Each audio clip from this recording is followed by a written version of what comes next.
Good morning, everybody, and welcome to this webinar on the theme, How to Forecast Energy Surplus and Congestions and How to Manage it.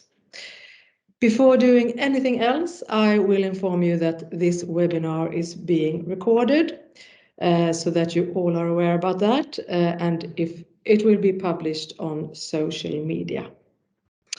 My name is Lill Andreasson, and I have the honor of moderating this next hour. On daily basis, I'm the CEO at IMCG International, a Swedish company who is partner and coordinator of FlexiGrid. FlexiGrid, that together with BD4OPEM, is hosting this webinar. And together with me here today, I have my colleague Mats Tiborn, who is responsible for the communication of the project FlexiGrid, and also in charge of the technical part of today's webinar. And for you who are not familiar with these two projects, I will give you a brief description of each one of them. BD4OPEM is a project that has taken action just in the middle of a field where there are so much potential. In a world with increasing demand for electricity and when the energy systems have moved from an analog to an interconnected real-time digital reality, we also get huge amounts of data, offering great potential to develop exciting new services. The aim of BD4OPEM is just that, developing products and services to improve planning, monitoring, operation and maintenance of electrical distribution grids, all made available at an open innovation marketplace. The other project hosting this webinar is FlexiGrid. The FlexiGrid project creates an enabling architecture for small and medium distribution system operators, so-called DSOs, to unlock flexibility resources. The project has demo sites in Sweden, Switzerland, Bulgaria, Turkey, and Belgium, where different flex technologies are developed. In the center of the project is an IoT platform and a peer-to-peer energy trading platform. FlexiGrid is coordinated by IMCG and consists of 16 partners from 8 countries. And if we take the next image, here you have 2 QR codes that makes it easy for you to follow these 2 projects on different channels. So let's just take half a minute for you to open them and see if you can follow the projects that you would like to follow. And I would be so happy if you could give me a thumbs up or write something in the chat if it's working. So let's see if someone is fast on this track.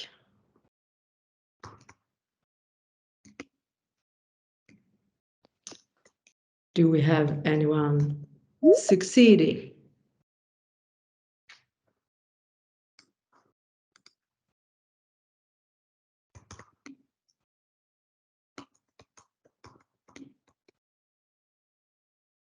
Otherwise, we have a problem. Okay, so perhaps we are going to check these, or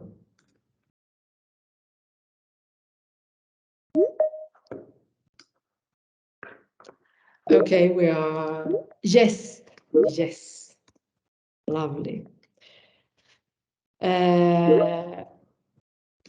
We are having an interesting content ahead, so let's get the show rolling. We will listen to 3 sets of speakers and then have a short panel discussion. And please do post any questions that you have in the chat during this speeches, and we will bring some of them up in the end of the webinar. First of all, we're going to have an introduction of today's theme by Henrik Forsgren, who is a development strategist at Göteborg Energi, the energy company in Gothenburg. Henrik has a long experience in the field and has been a member of several EU projects, FlexiGrid being one of them. And Henrik says that his strategic work for the society introduced him to several early projects where the future electrical system became apparent. And today it's clear to him that electrification of society and transport are key for turning to a fossil-free future. And Henrik, I won't say that the floor is yours, but I think I can say that the screen is yours with your beautiful background. Thank you very much. And then I will presentation works as it worked when we rehearsed minutes ago.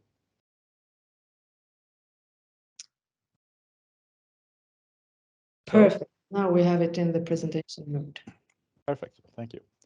All right. Thank you very much for inviting me to this today to have this presentation. And it's an honor for me to speak to you. And it's very interesting and exciting to be a member of the FlexiGrid group. First, a little bit about Göteborg Energy and Sweden. As you can see, Göteborg is Sweden's second city. It has just about 500,000 inhabitants and around 800,000 including suburbs. It's an industrial city where we have a lot of automotive, ball bearing, medical and other industries. And as you might know, it's the capital of Volvo. It also has the Nordic country's most important harbor, so that is very important for the entire part of Europe, Northern Europe, and of Sweden, for Sweden, Finland, and so on. As you can see on the map, Göteborg is located on the Swedish west coast, and it's about 500 kilometers to Stockholm, to the capital. And just to see Sweden is quite long, so if you turn Sweden around 180 degrees, you see that the northernmost part would end up a bit south of Rome. So it's actually quite a lot of Sweden north of Göteborg. So Sweden is a long country. Göteborg Energy, where I work, is wholly owned by the city of Göteborg. It has just below 1,000 employees. It is the DSO for electricity, gas, district heating and cooling. It's an electricity and gas retailer, and it provides energy services. It has a turnover of roughly 520 million euros 2 years ago in 2020. Just about that, so you know a little bit. To the point. For talking the Brussels language, it's time for DSOs to turn from being analog and passive to become digital and active, as they say. And there are a lot of projects indicating that. And if we start where we were yesterday, perhaps, there was no need to predict the local grid balance. We didn't have any micro production to talk about. There were no EVs yet, no intermittent production. In most countries, there was a lot of margin in the grid, power capacity, size of transformers, and so on, which make everything work quite well, actually. And life continued in a nice and smooth way. Tomorrow, when we're going to turn more digital and active, as they say, there will be a need to predict the local grid balance because we will have a lot of micro production, mostly solar PVs in cities. There will be an increasing amount of electrical vehicles, of course, passenger cars, but also buses, lorries, and so on. So this will come, and it is already there. It's on the way. Generally, there will be a significant increase of intermittent production. As such, mostly solar and, of course, a lot of wind. That is interesting and challenging for the grid, nationally and locally. And there will be decreasing margins in the grid because it will be a need to optimize the usage of the grid with the new demands of electric grid development plans and so on. So we have to take into account the increased production or increased consumption that will come in the coming years, and it takes time to build new cables. So this is something that will happen. And as I say, there will be an increased electricity demand generally in society because of the electrification of, let's say, everything.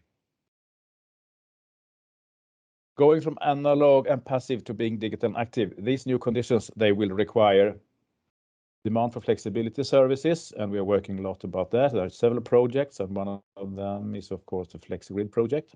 This is an emerging market. It's an emerging situation for society and for the electrical system. There is also a need to predict the near-term grid balance, since since there is a physical law that says that you have to have momentaneous balance between the sum of production and the sum of consumption in the grid. Otherwise, the frequency will start to deviate from 50 hertz, and that is not good. So they have to keep the balance in the grid. So the near-term grid balance, it will be more and more important to keep that in mind with the increased amount of intermittent production. There is also a need to increase the customer dialogue, which might be new for some DSOs, because they need to get early information as early as possible about coming power requests from customers. It might be private houses, it might be factories, schools, or whatever, and what the anticipated power consumption will look like, because this is something that will have to be adapted to the grid and to the circumstances and conditions. There will need to be an increased focus on security, since we are now entering the digitalized world more and more.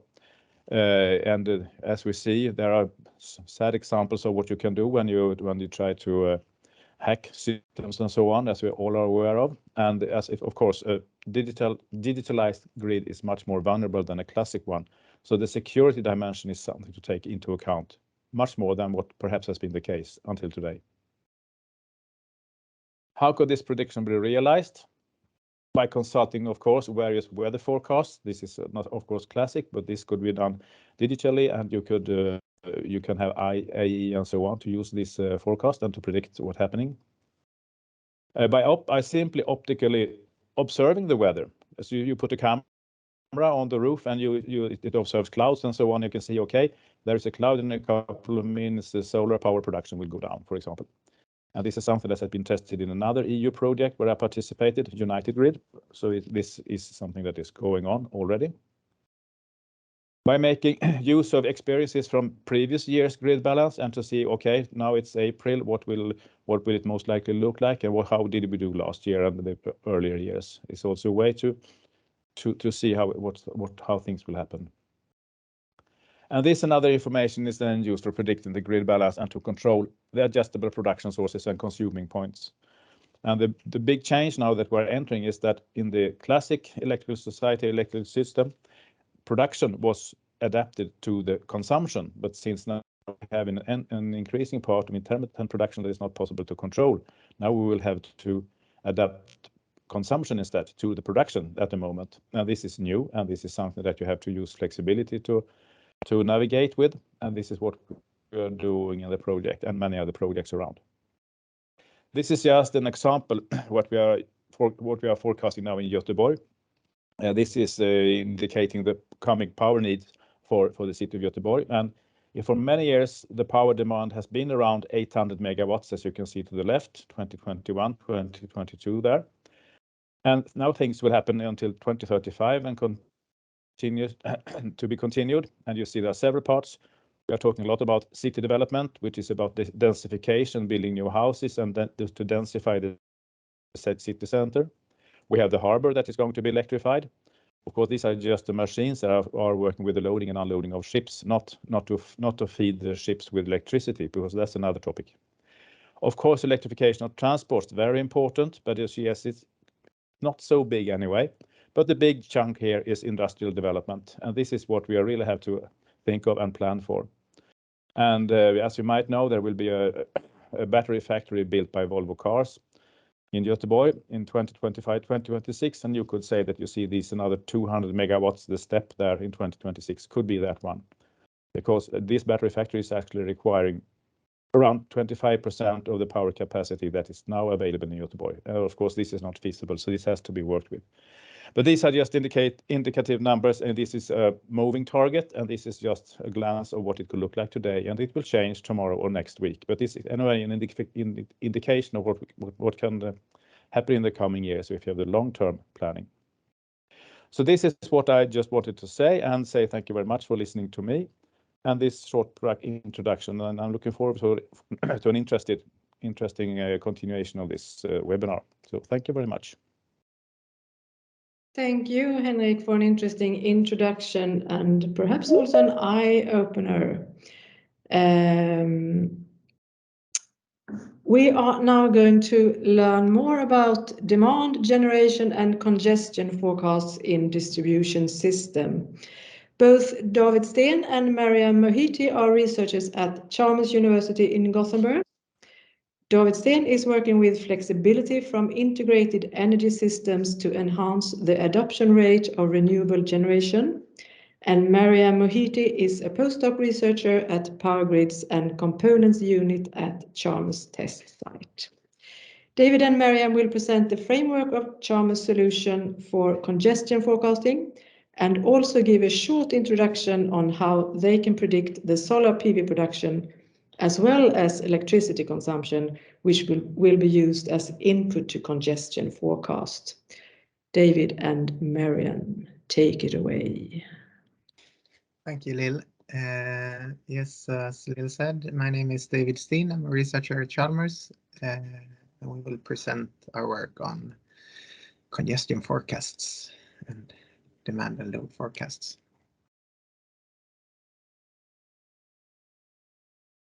So I hope you can see my screen. It's perfect. This work is done by us and also Ankur Srivastava and Tuan Lee. We have been working on this both in FlexiGrid but also in previous projects like United Grid and Sunsets EU projects. So what we are going to talk about is first is PV and load forecasts, and then how we are using the forecast to predict congestions in the power system. In the project FlexiGrid, we are using this for predicting the congestion at Chalmers campus demonstration site. So this is the campus area here in Gothenburg for Chalmers. And at the campus, we have several PV plants on the buildings. So here we have indicated 5. I think we have a few more, but the total capacity in the area is around 850 kilowatts. So all plants are not available on this map, but here are some of the plants. So as I said, for the congestion forecast, we are first predicting the solar production and this load demand in the system, and together with the system data like grid topology and grid parameters, we are able to conduct probabilistic load flow calculations using the Monte Carlo approach. And then as a result, we will get the node voltage deviation in different nodes, the branch overloading and transformer overloading in the system, and the probability for having this. So today we are first going to talk a little bit about the forecasts of the solar and load, and then we're going into the scenarios and Monte Carlo simulation of the probabilistic power flow. So I give the word to Mariam. Yeah.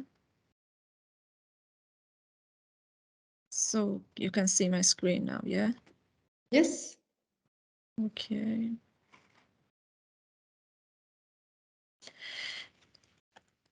Okay, we conducted the solar generation and load forecasts in multiple time steps and horizons, 50 minutes ahead, 1 hour ahead, and 24 hours ahead. We needed some historical data that we retrieved from Chalmers mini SCADA system that it collects and saves the data, and also we needed some weather data that we got some weather prediction data from Rebase Energy. After doing the feature engineering, we selected the features from the weather and historical data, which were mostly correlated with the PV output and the load output. And we used some algorithms to do the PV forecast and load forecast. The point is that for every time horizon, we use a different algorithm because the nature and the characteristic of the time series was different. Mainly, we have categories of forecasting algorithms, machine learning algorithms that we use an artificial neural network and a dynamic recall neural network. And the other category will be mathematical based models that we use a state identification regression method, and hybrid models that usually is for optimizing the above algorithms. So we use a PSO-AN network. The PV results of the PV generation forecast for 1 hour ahead. So it's a short time horizon. We can see the results of the free algorithm here. This is for August, and also for November. I have showed 2 months because the PV output will differ a lot in different season, even in a day. So for predicting this PV in Sweden, it's a little tricky because we have the PV fluctuates a lot. We can have this, snow in the morning and sun at the afternoon. So we did it for the 24 hours ahead, and we can see that and the accuracy degrades because as we prolong the forecast horizon, of course, the accuracy degrades. Here I've written closed loop SSI and DRN. I mean that for these methods, they have memory, so they need some historical data. But for the 24th hour, we don't have the last hour or the last 4 hours historical data, so we use predictions. So based on these methods, we can see that the ANN gives a better prediction, and for the 1 hour, we had the dynamic recurrent neural network that gave the best performance. You can see that for different months too, and we did the same procedure for the load, and the point was that the PV prediction, it had a very high correlation with weather data, specifically the solar radiation, but for the load, this wasn't true, and we only use historical data to do the predictions. And this is for the 24-hour predictions of load. And but the point is that for doing prediction, it's good to use fancy machine learning algorithms and complex ones to do the prediction. But based on the experience we got here, the most important thing is the data that we use. For example, you can see here that we did the 1 hour prediction with the dynamic recurrent neural network with the measured data that we got from the Swedish Meteorological Institute, and with the predicted ones and that we got from Rebase. You can see that the mean absolute error with the measured one is 0.26, and with the predicted ones it's 0.73. This is showing that we are using the same algorithm here, but it's showing the main portion of the error is originated from the weather prediction error. So I have seen in many literature that people usually use measured data and show the prediction with them, but when you want to use these predictions in the real world, you won't have the measurements of the weather because you want to do it for the next hour or the next 24 hours. So it's better to use the predictions, weather predictions, for training the algorithm, and although it gives a larger error, but it will be more reliable when you want to use it in real time. And for using weather predictions, we will have different numerical weather prediction model that we should choose the model that we want based on the geographical area we are, the resolution, and the update cycle, and the delay delivery. The update cycle, I mean that for these weather predictions, for example, for every 6 hours, or they do the forecast for 24 hours, for every 6 hours or every hour, they update their predictions. But the point is, when you want to use it in real time and you want to collect the data from the API, there will be a delay delivery. For this model, it has the update cycle of 1 hour, but the point is that when you want to use it, you won't be able to collect the data for every hour. It will have a delay. So although this gave better results, we use this for training this model, which has a 6-hour update cycle, and so we will get more results, near results to reality. And when we use the predictions in our congestion tool or energy management system we have, and the results will be more near to reality. So this is David can continue from there.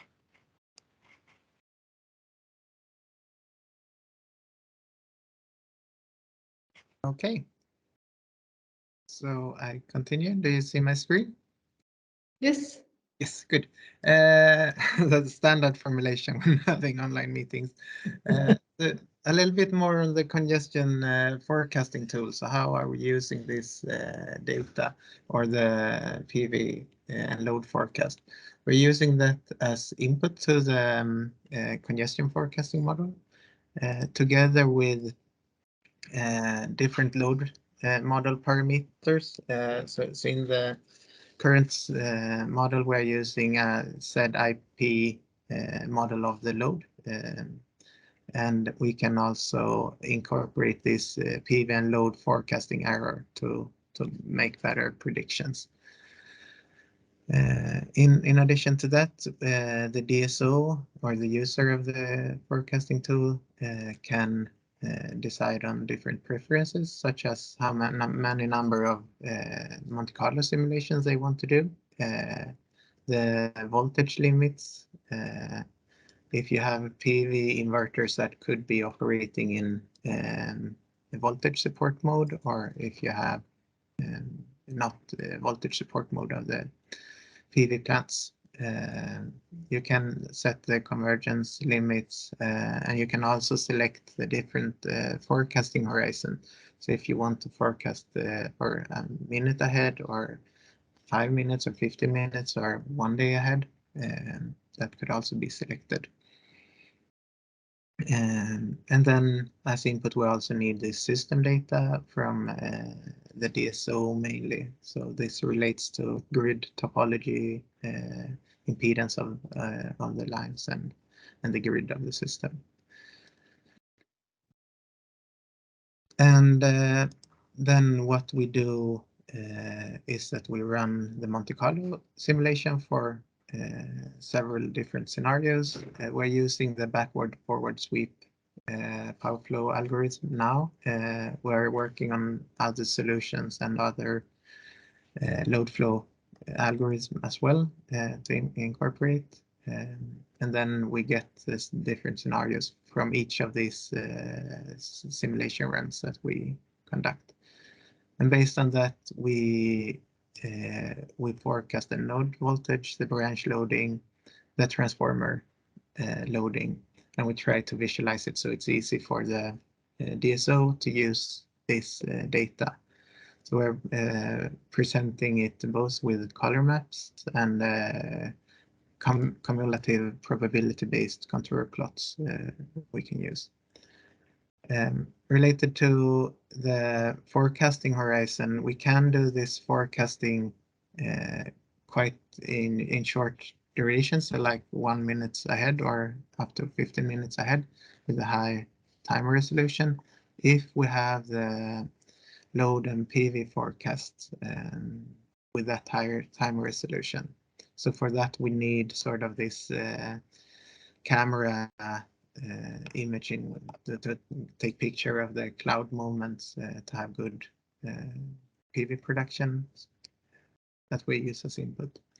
But then we can also do it for longer time horizons up to 24 hours ahead, but yeah, even longer.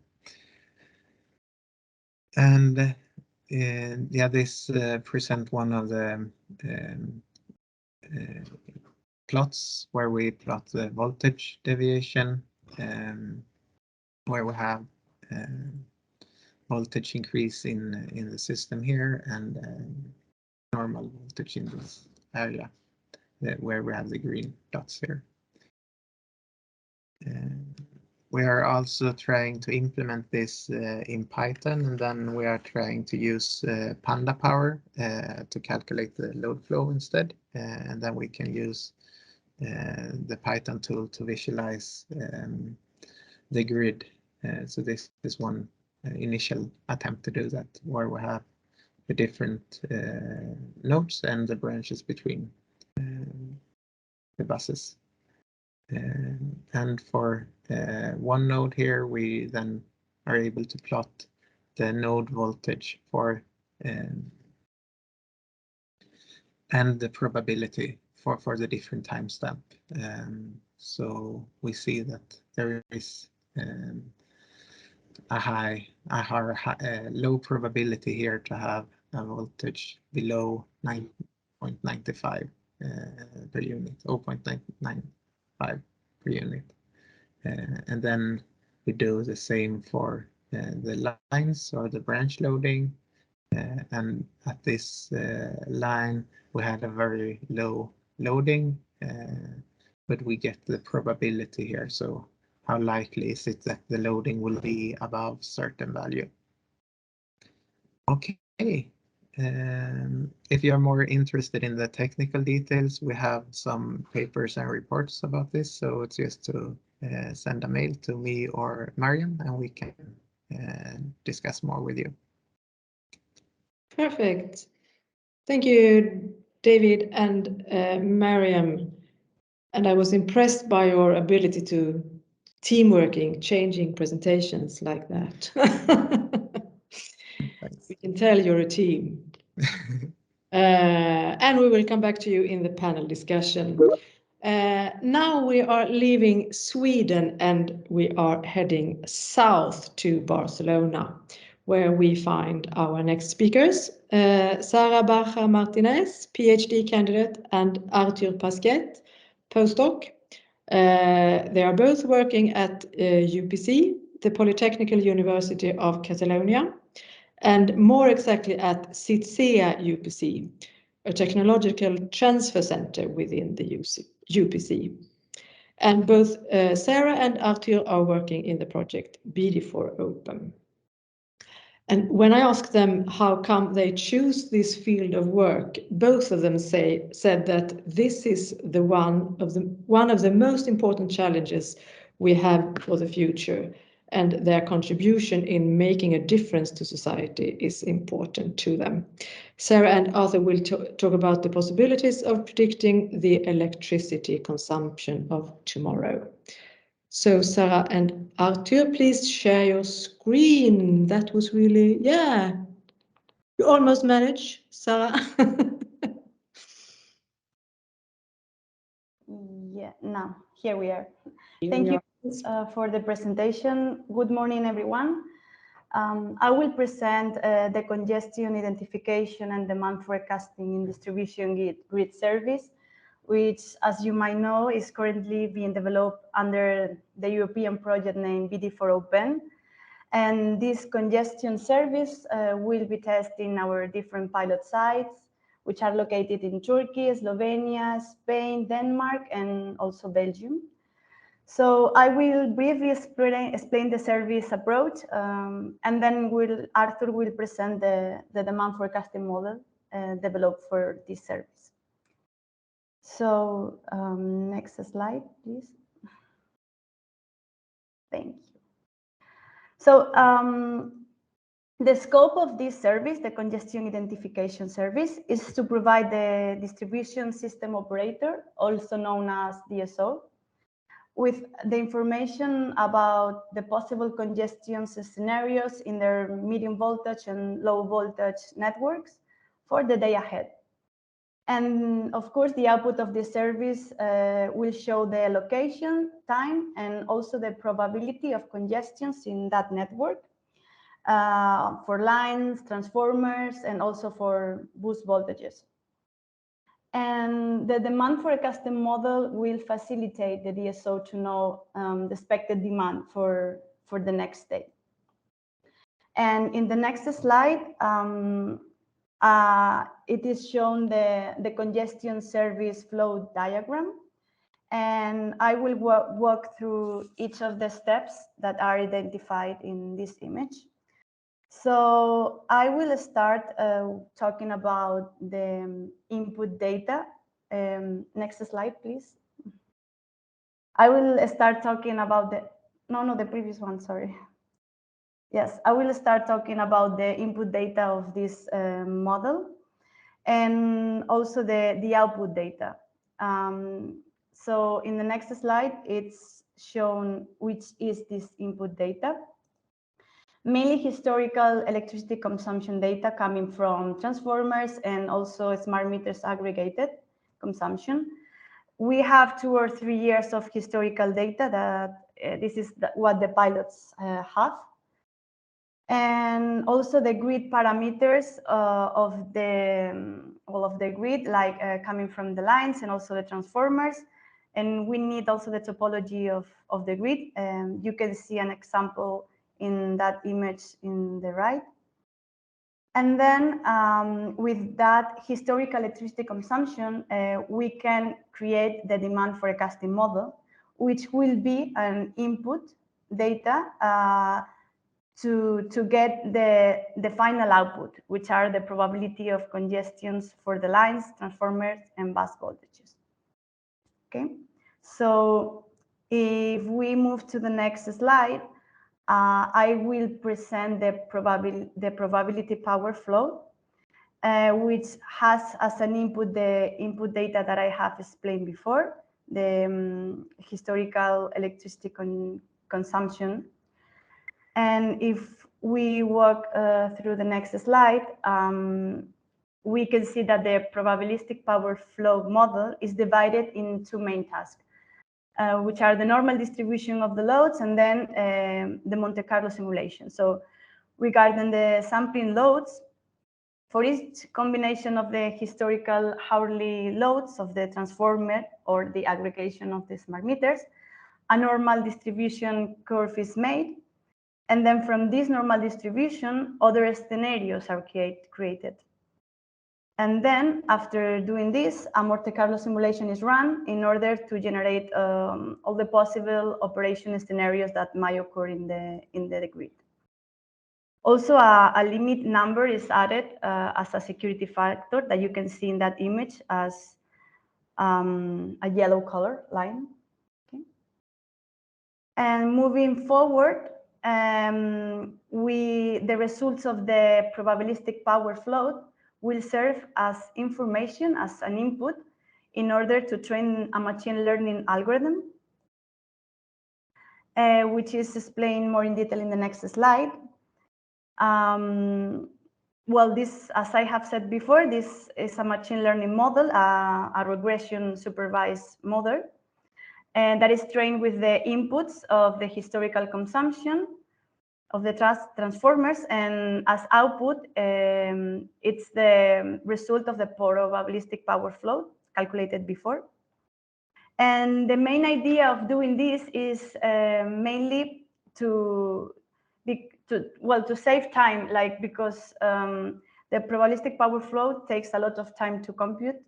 So with this machine learning model, we can obtain an accurate model, and we can replicate the daily operations of the distribution grid without all that time consuming. So in those images, you can see both, like the results of the probabilistic power flow and also the machine learning. And you can see that they both look very alike, so it's good. And in the next slide, we can see the final step, which is the congestion forecasting tool, which is calculated like using the input of the load demand forecasting model that Arthur will explain right now. It uses the machine learning model also, and the output will be the line congestions of the chosen grid. So now I give the floor to Arthur.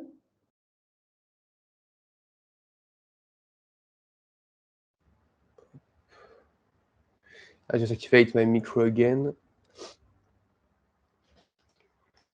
So yeah, now we'll talk about this algorithm to be able to predict the load for the next day. I will pass through quite quick. The idea here is to show you a bit, if you're interested in this topic, what are the steps to be able to predict, okay? So first here, the input that will be used will be hourly input. We'll use 1 week to predict the next 24 hours. We will predict the consumption as explained, and we'll use few variables, exogenous variables, to help to predict it, okay? The first model is a statistical model that is called SARIMA, SARIMA or SARIMAX. The X stands for exogenous variables. You can see there is few parameters that have to be not trained, but that help to fit the model. The first part are the trained elements, and the second part are signal elements. The first step, the first step is to know if the data we have is stationary. Most of the time is not. To see this, we have some plots, we have some graphs to show. And at the end, we do an ADF test, and depending on the result, we see if it's stationary or not. If it's not, we do some log or seasonal differencing to make it stationary. It's very important to be able to predict after. After we optimize this SARIMA, to do so, we use the AIC, this mathematical formula of combination of the parameters we explained before. The lowest is the AIC, the better the model will be able to predict, to fit the data. We check if the model is relevant, analyzing the residuals with few graphs here. I will not pass through it. Basically, if you can see the normal QQ plot on the left down, you can see that most of the points are on the line, are straight, with few deviation at the extremities. So basically, it looks like a model that fits well the data. We apply the model. First, this curve here, it's in the case of the use of just load data as an input. We use load to predict load only. As you can see, the prediction over 24 hours just to see it here. And the metrics is quite good, it's okay. After this, we want to know if maybe with more variables, exogenous variables like air temperature, or the wind direction or velocity, for example, it could be able to predict better. So how we make the decision to use these variables, of course, we first think about it, there is some relevancy, and we look a bit in the scientific literature what other people do. We do some correlation metric between them to see if there is some relevancy to use them. And after we make fit against the model, here, as you can see, for example, in this case, there is not such a difference in the results. So when you compare the models, there is always this equilibrium to find between the complexity of the models, the availability of the data we use as an input, and the result at the end, the metrics and the trends. Okay. Here, in this case, it doesn't seem so useful to use the data. So we would prefer, if we use a SARIMA, to just use the load data as input. At the end, we can challenge a bit more and you compare, for example, with Prophet from Facebook, that is also a statistical model, to see if objectively our model performs well or not. And in this case, I didn't show you, we go fast, but it was quite performing well, even comparing to Facebook. The second one would be a deep learning model, so neural networks. Just to make it clear, there is single shot and autoregressive for this prediction. Single shot, we make the 24 hours prediction at once. Autoregressive, we make 1 hour, we put it back in the model to predict the second hour, put it back in the model to predict the third hour, etc. Okay, so here basically we'll see mostly single shot models. I go fast just for you to show you some words and some concepts we use. We split the data between training set, validation set, and test set. The training set will be used, of course, to train the data. How we train it, very easy. We want the model to give us prediction. We show him the results, and with some formula, with the loss function, we help him to change his inner parameters to be able to predict better the next time. Okay, the validation set is here just to be sure we are not overfitting or underfitting the data, the model, because it's quite easy to make predict well a model of the data we train on, but what is hard is to make it generalize it. Okay, and we use validation data for that to be able to be sure it will not overfit or underfit, and to be able also to turn a bit the hyperparameters. The test data is also an unseen data set, but this is at the end when we change everything we wanted to see really on another unseen data set what's the final result, let's say, what's the final capacity of generalization. We normalize the data to as an input for this kind of models. There is mainly two, there is more, but mainly two: standardization, normalization. First, here, for example, we compare some models. We compare like 4, 5, 6 models, depends. There is some statistical machine learning, most of them deep learning. I will not pass through, just here again for you to have an idea of what it looks like. You can see, for example, here you have CNN, that is correlation model. Normally it's more used to for image detection, for example, but it's more and more used also for time series. LSTM, that is the most used for time series and especially for energy. It has shown great results, and we can even combine models like the CNN and the LSTM. Arthur, I will give you 1 more minute to finish. Okay, people told me 10. That's fine. Okay, I will go fast. Basically, we compare the results. We see the diagnostic to be sure here it's not overfitting. We compare the different models to be able to focus on the one we want to use the most. Here you can see over other days how the LSTM perform, for example. We can see the prediction on the cross and in green the actual data. We can see it's quite similar in the trend and in the value. And at the end, we change even more the hyperparameters. I will not pass through it, I don't have time. But basically, this is what looks like the function matrix optimizer. It's kind of parameters that are inside the model that helps to change the weight of the neural networks. So I close here. Thank you for your attention. And if you have more questions, I'll be here. Thank you. Thank you, Sarah and Arthur. I'm sure that you all have a lot of questions by now, and you have the possibility, and please do so. Put your questions in the chat, and we are going to lift them in the short panel discussion that we now have ahead. So let's see if we can arrange such a digital panel discussion. We are once going to meet Henrik, David, Mariam, Sarah, and Arthur. So if you would like to show yourself, perfect. And we are also going to welcome Monica Araguez Peñalba, who is a researcher at CITSEA UPC and also the project coordinator of BD4OPEM. Welcome, Monica.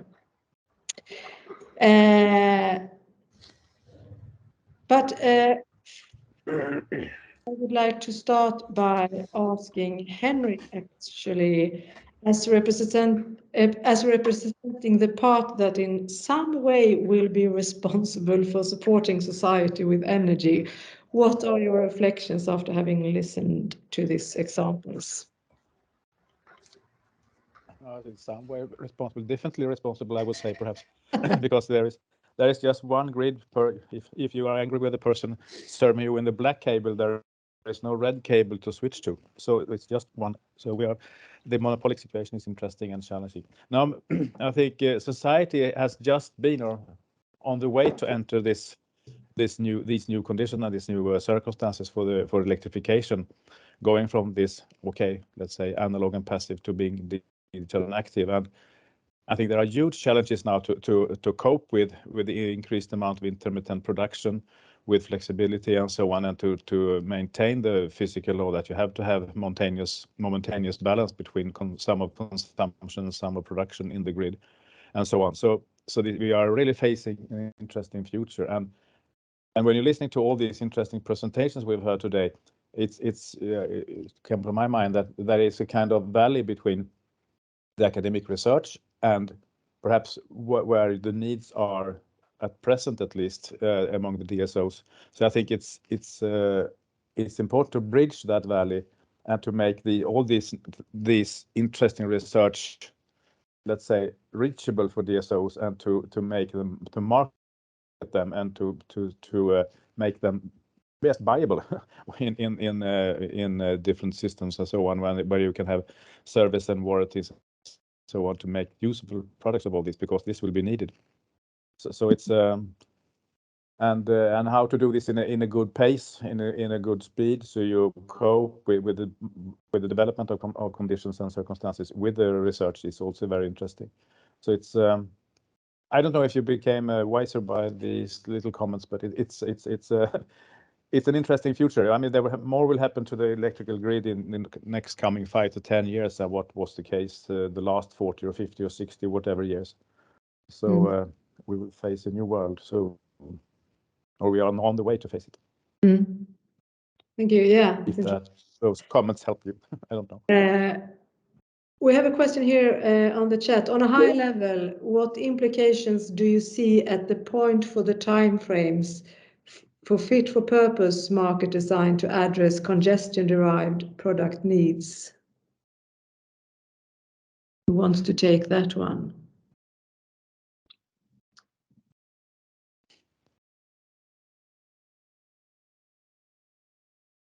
David, are you into it?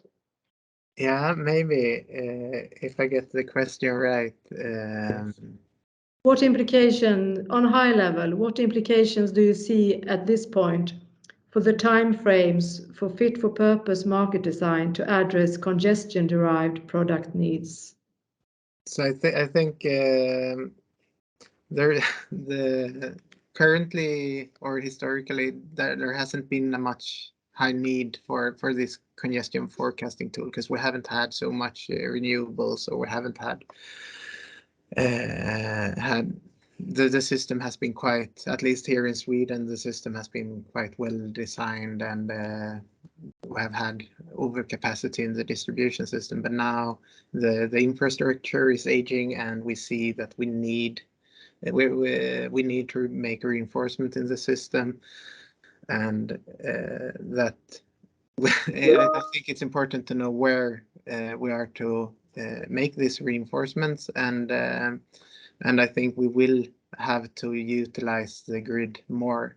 And when we do that, this congestion forecasting tool is getting more important to be able to adapt to flexibility and this kind of stuff as well. If that answered the question. Does anyone else want to add something? No? We're heading for the next question. Is any analysis conducted in order to choose the metrics for the models? Sarah? I think that I will give this question to her, because he's in charge of developing forecasting models, so he would know more about metrics, right? Yeah. Okay. For the metrics, to show the metrics to the model, we're doing some regression for time series. So basically, it's good to use different metrics to be able to be sure that we predict well.